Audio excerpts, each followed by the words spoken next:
यह मानव इतिहास में पहला मौका था जब इंसानों ने एलियंस को अपनी आंखों से देखा। सारी दुनिया उत्साह से भरी हुई थी क्योंकि वे एलियन न केवल मुफ्त में मानवों को अपनी उन्नत तकनीक दे रहे थे, बल्कि उन्होंने मानवों की सभी बीमारियां भी ठीक कर दी थी।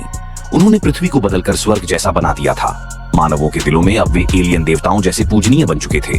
लेकिन जब लोगों ने पहली बार एलियंस का असली रूप देखा, सबसे पहले तो किसी को विश्वास नहीं हुआ और फिर डर से कांप उठे, क्योंकि एलियन का रूप बेहद भयानक था। फिर भी क्योंकि उन्होंने मानवों की इतनी मदद की थी, एक व्यक्ति ने यह रहस्य सरकार को बताया। लेकिन ऊंचे अधिकारी इस बात पर हंस पड़े, कहने लगे, अब जब हमारे पास एलियंस की अति प्रौद्योगिकी है, हमें खुद मेहनत करने की जरूरत नहीं।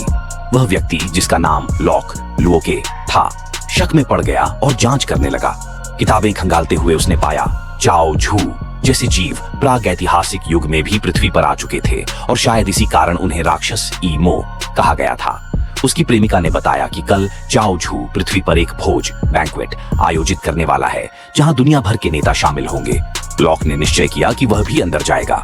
भोज में उसने सीधे चाओ झू से पूछा, तुमने मानवों की तकनीक क्यों रोकी और जानवर क्यों चुरा रहे हो? चाओ झू मुस्कुराया, मैंने यह सब मानवों की भलाई के लिए किया। तुम लोग खुद को नष्ट करने की कगार पर थे। मैंने सभी समस्याएं हल कर दी हैं, अब बस खुश रहो। और जानवरों को वह अपने ग्रह पर प्रदर्शन एग्जीबिशन के लिए ले जा रहा था। फिर भी लोगों को शक था। चाओ झू ने एक गर्भवती महिला को बुलाया और कहा, मैं तुम्हारे बच्चे के जीन की जांच करता हूँ। महिला ने हाथ एक गोल प्लेट पर रखा और तभी एक सफेद रोशनी की किरण आसमान तक जा पहुंची। सभी हैरान रह गए। वाकई यह तो हमारा हितैषी है। लेकिन लॉक ने देखा कि रोशनी में कुछ अजीब चिन्ह सिंबल चमक रहे हैं। घर जाकर उसने उनका विश्लेषण किया। वो एक कोऑर्डिनेट स्थान संकेत थे। अब साफ था, चाओ झू झूठ बोल रहा है। लॉक ने उन सभी महिलाओं की जांच की जिन पर वह रोशनी पड़ी थी और पाया कि उनके बच्चे असामान्य शक्तियों के साथ पैदा हुए। कोई मन से वस्तुएं हिला सकता था, कोई लोगों को सपनों में संदेश भेजता था। वे बच्चे अक्सर एक साथ इकट्ठे होकर आसमान की ओर किसी अज्ञात संकेत की तरह हाथ उठाते थे, मानो कोई गुप्त अनुष्ठान कर रहे हों। लॉक को समझ आया कि यह सब चाओ झू की योजना है। उसने निर्णय लिया वह किसी तरह एलियन ग्रह तक पहुंचेगा और सच का पता लगाएगा। उसकी प्रेमिका, जो जानवरों को उस ग्रह पर भेजने की जिम्मेदार थी, ने दुखी मन से उसकी मदद की। लॉक एक स्पेसशिप में छिपकर उस ग्रह पर पहुंचा, लेकिन पकड़ा गया। चाओ झू ने उसे सच्चाई बताई। वह खुद एक और भी उच्च सभ्यता चाओ जी का दूत था। उसका उद्देश्य था मानव जाति को एक नई प्रजाति में बदलना, जो चाओ जी के साथ विलय कर सके। अब वे बच्चे पूरी तरह तैयार थे। उन्हें वह अपने साथ ले जाएगा। पृथ्वी पर अब कोई नया जन्म नहीं होगा, केवल वृद्ध मनुष्य बचेंगे और जब आखिरी व्यक्ति मरेगा, पृथ्वी नष्ट कर दी जाएगी।